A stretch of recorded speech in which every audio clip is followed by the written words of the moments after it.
Greetings everybody, welcome here to Prog Monster. My name is Murph. I am the host of this show, a show dedicated to progressive rock and other forms of rock music. We are back on day 17 here of my progressive rock solo artist album wars. This is battle number 17, the first battle in the second round.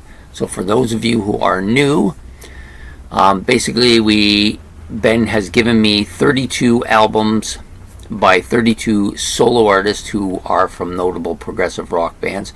Maybe some not so notable, but that's fine. Basically, they from other rock bands. They've done solo albums, progressive rock bands, and done solo albums. That is. So we've done a whole round, and basically what I do is he gives me the two combatants. He put the battles all together. I listen to them, and then I decide which one is the better of the two albums for me personally, at least on that particular day.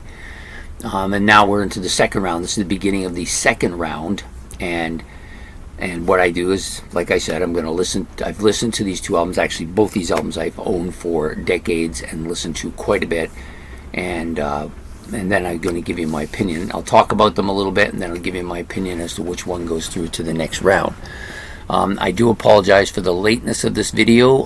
I got in very late last night and was sleeping, and when I got up to do the videos, I was attempting to hook up my new mic, which doesn't seem to want to communicate. It is, but it isn't at the same time, so I have to figure out what that is. So I put it aside for now and just use the old stuff until then.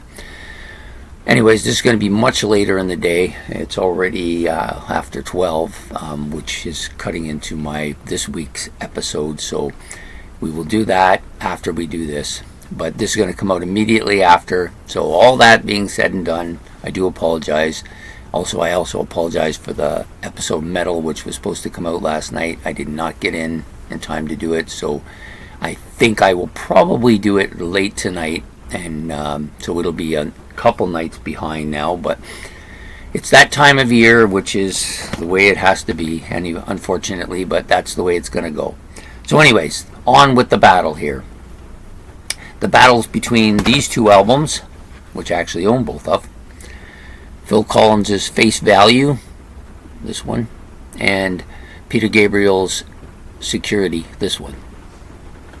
So, I've listened to these albums for decades. Got both of them pretty much at the same time they came out. So Phil Collins' Face Value came out in 1981. Peter Gabriel's Security in 1982. So pretty close to the same period of time. Both are noted because they were the vocalists for Genesis. Gabriel, the original vocalist, up till he left after The Lamb Lies Down on Broadway. Phil Collins took over in Trick of the Tail and stayed with the band almost to its end. There was one album at the end of their career that they did with another vocalist whose name eludes me right now. Anyways, those are their progressive rock album. Those are the groups they came from, both from Genesis. Both went solo. Peter Gabriel stayed solo his entire career after that. Phil Collins stayed with the band and did his solo stuff until a certain point, and then he left the band. I think more because of his physical limitations with his back and everything, and so as a drummer, it's hard to play if you have no back. So at any rate, both of them have had substantial solo careers as well as being members of Genesis. So we are going to talk first about Phil Collins because that's the one he gave to me on the list first. So Phil Collins' Face Value is a really good album. I do not think it's his best album. In fact, I think it's probably in the top 5. For sure it's in the top 5. Might even be in the top 3. But it's not my favorite. It was the one that drew me to him first. It's a good album. Lots of good stuff on here. It has a very good rendition of the Beatles song. And if I could get my glasses on, I will just look at the album. Yeah, Tomorrow Never Knows, which is the last track on the album. I really like his version of it. I think it's really good. And then, you have In the Air Tonight, which is, I don't know if it's his biggest hit of all time, but it's definitely one of them. Then you have Must Be Love, Behind the Line. These are good tracks. I Missed Again, yeah, another good track here. It's a solid album with some really good vocals by him. This is his first attempt at a solo album, so for that he gets whole kudos for that. So this is Phil Collins, a really good album. The next album, Peter Gabriel's Security, which was given to me second for the battle.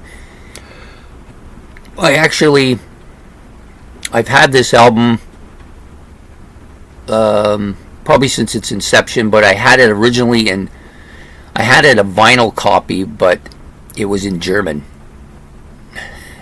So it was the only one available in the store, so I bought it.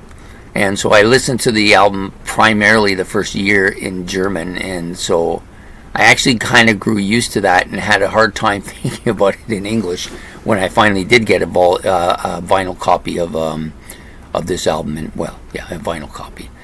But both vinyl copies are with my sister now, so I don't have anything to do with it anymore. So I did get this next on cassette.